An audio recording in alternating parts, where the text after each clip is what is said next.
Welcome to another episode of the podcast. Meh, meh, meh, meh. That was an air horn. The DJ that we had, Lindsay and I had at our wedding, DJ Gareth Carr, who we brought to Mexico for our wedding. We got married in Mexico. He uses a lot of air horn in the most comedic way possible, and it's always hilarious and it's always funny. Apparently brides in general, they don't really like the air horn at their weddings, so maybe my recommendation for DJ Gareth Carr, I'm going to message him right now and make sure that he implements this, is that he makes a checkbox on his contract whether people are into air horns or not into air horns, and I will force him to make that part of his contract. That would actually be really funny. Anyways, the concept, the topic, if you will, of this podcast is going to be how to travel the world with your camera, and I'm fortunate enough to do that quite a lot of the year, and it is a lot of hard work. It is hard work because it is a very competitive, maybe the most competitive industry as far as photography goes, and there are a lot of people willing to do it for less money, for less things, but the upside of that is that it is slowly, with the term quote-unquote influencer, it is slowly becoming more common, and more brands actually have the ability to do these deals than ever before. Even like 5 years ago, 6 years ago when I started doing this, nobody really had it built in that if I messaged somebody and I got in contact with the marketing department, they had no ability to kind of like roll this forward because internet influencers, content creators weren't really valuable and nobody really saw them as valuable yet. So now you are in that like golden kind of oversaturated age, but in that golden oversaturated age, somebody's already done all the hardest work for you. So now you just have to be able to prove your value. So there is, this is going to be kind of a high level overview of this. There is a ton of content in the how to make money with your landscape and travel photography course that's at taylorjacksoncourses.com.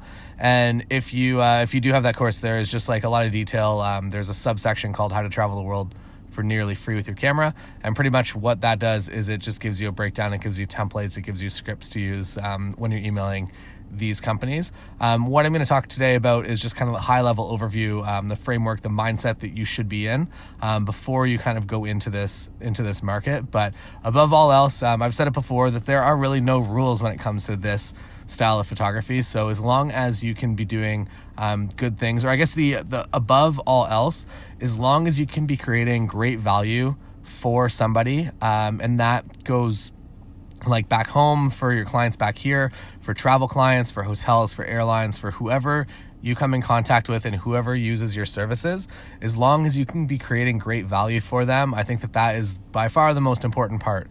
So go into any relationship knowing clear and well, especially if you are initiating the relationship, because it's a little backwards. You're kind of putting yourself like, it's a bit of a dance because you want to be in demand and show that you're busy, but also you're the one reaching out to them. So how do you do that? And I guess like the answer to that is just to create enough credibility and enough stuff out there in the world that if they do their background check on you, that they can see that like you have experience working with brands, that you've done these deals before. And if you haven't, I would just say like, go somewhere local and make that portfolio piece. Maybe do a couple of them, like a local hotel or a local resort or wherever you possibly can, and just come up with like whatever you want to deliver to these companies or these clients or these tour providers in exchange for their services. And at the very beginning, it's going to be very rare that they just like offer you a straight free vacation. But at the beginning, I think that it is reasonable to ask for whatever you feel that your time is worth, or maybe a little bit more, because you want to give them some like a little bit of bargaining power. We learned this. So the hilarious story now, at the time it was not, with our wedding in Mexico with DJ Gareth Carr and his air horns, and also my wife Lindsay and I, a month before our wedding, they actually emailed us or called our travel agent, and then Christine had to call us. Our travel agent called us and essentially told Lindsay that they had double booked the last 2 days. We were there for a week with all of our guests. They had double booked the last 2 days of our wedding. So we were going to have to move from our wedding resort to a different resort.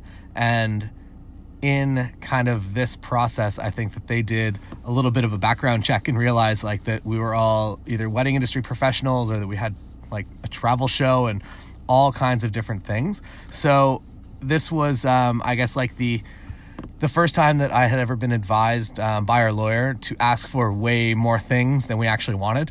He said that like they're going to have to say no to some things in order to like appease their bosses and their GMs. So just ask for way too many things and they'll cut like 20% of it and you'll be left with 80.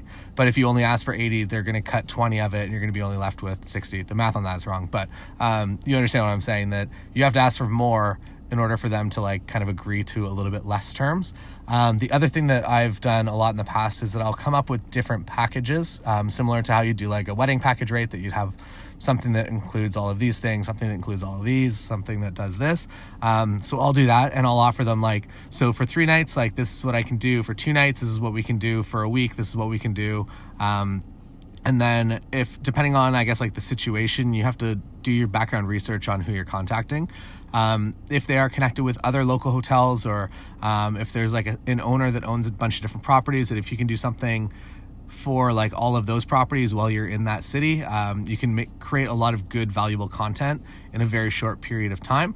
But you also have to be kind of cognizant of how much of your vacation you're willing to give up in order to get this free stay. Because personally, if I'm traveling alone, I have no problem whatsoever like going and working out like a wicked deal and getting paid like a little bit of money in order to like work 16-hour days like on site, on location for these people. I would absolutely love that. That sounds like my dream of a vacation, to go like somewhere really warm. They set up all the shoots, all the concepts, like block out all the areas, and we actually get to shoot a bunch of stuff. That sounds awesome to me. If I'm on vacation with my wife, Lindsay, that is probably the least thing that she wants to do with her time, that she would rather relax than if we're on vacation, we're on vacation. So in that case, sometimes I will email with a very, very simple request in exchange for like some kind of basic things. It's also helpful, like if you can get in touch with their marketing department, just to be in touch and to have them know that you are at their property, especially when you start to develop a larger following. It does do a lot of good things for you, I think, because they understand that just by like posting on your Insta story or posting on your Instagram, just by like tagging them, that you actually do create a lot of value for them. The greatest story, I think, of this for Lindsay was she started working with a personal trainer a year or so ago, and because of all of the posts that Lindsay did on Instagram stories, Alicia, her trainer's like calendar is now completely full just because of Lindsay's promotion on her Instagram story, as well as like actually I guess telling people as well. But as one human, she's pretty much like mostly filled up another human's like business. So the power is there. It's just making sure that you connect with a brand that understands the power that's there. So I guess my plan of attack is, if I'm going to a city, I know that I want to go to like LA or wherever, Hawaii maybe. Hawaii, let's use Hawaii as an example. It's a nice place for everyone. You want to go to Maui, you find out what places you want to stay on the island. And I find that by finding I guess more boutique hotels, or at least independently managed, that if you're going to message the Four Seasons, it's going to be a very difficult process. We're actually just going through this with an airline now in the UAE, and it is an incredibly challenging process to go through all the levels of management in order to even like get your request seen by the person that can make the decision.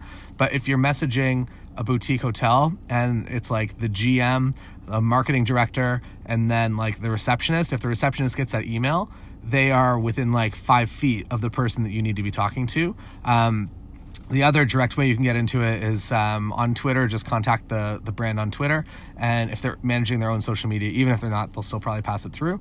But if they happen to be doing their own social media, it's a very, very easy step for you to just immediately be talking to the person, the decision maker that you need to be talking to. And by that point, get an email and make it official. And what I do is I just put together like a 1-page document. There's way more information about what that document looks like, and that document specifically in that course that I talked about at Taylor Jackson Courses. But pretty much you just understand how much value you can create for them, give them a few different options, or just give them one option if one option is reasonable. And you just want to be able to show that you can make them good things in exchange for coming to wherever they are or going on their experience or doing whatever it is that you want to do. So above all else, learn how to create value and learn how to showcase that value in an easy and organic way. Be a good person, have lots of content out there on the internet. Make sure you curate your presence, your digital online presence, to be like the best of the best, because these people are going to be looking into everything about you. Like, they're going to run your name through Google, and if they pop onto your Facebook personal page and you're like out partying and they are like a 5-star hotel that really and maybe the elegant partying, that just, it make sure that you're on the same page as whatever person you're going to be contacting. Maybe that means making some things private. Maybe that means just spending a little bit more time going through and removing the things from the very beginning of your internet days, your 2007 Facebook posts. But that is completely up to you and how far you're wanting to push this, but I know that they will be looking into that. So focus your time and energy on that. I think that is a good thing to do regardless of what you're doing in photography business. That if you spend that time now really curating your presence, I feel that that does good things for your future business growth in photography, whatever genre, whatever direction you go into within this. So those are my thoughts on travel and how I travel, at least with my camera most of the time. And then also, just like, if this does become your life, that you are traveling all the time nonstop, I would say, like, take a few vacations. Or maybe at that point, if you're traveling so much that your vacation becomes you staying at home. And that is totally fine as well. That I have a dog and a wife that I love. I can bring Lindsay with me most places, which is nice, but I can't bring the dog with me, unfortunately, most places. So it's nice to be at home. So my vacation is kind of now being at home, which is very different from what I expected my mindset to be like 10 years ago. So thank you so much for listening today. I am Taylor Jackson. And if you're interested in more, specifically like the wedding photography aspects of things, which is my main source of income, head over to patreon.com/Taylor Jackson. And that is where I put all of my business, my documents, my pricing, pretty much everything. Anything that makes you money goes into the Patreon. So head over there, check that out. Otherwise, all my actual shooting, the click and the buttons parts, that all goes up on YouTube. So head over there, or I think there's only 3 head over there's. You're supposed to end things with one call to action. I prefer to do as many as possible. Maybe Instagram too. Instagram.com/Taylor Jackson. I'm really bad at ending these episodes. Everything goes so well until the ending. One day, that my goal is to end an episode organically, correctly, distinctively, concisely. Today is not that day. Maybe another day. See you then.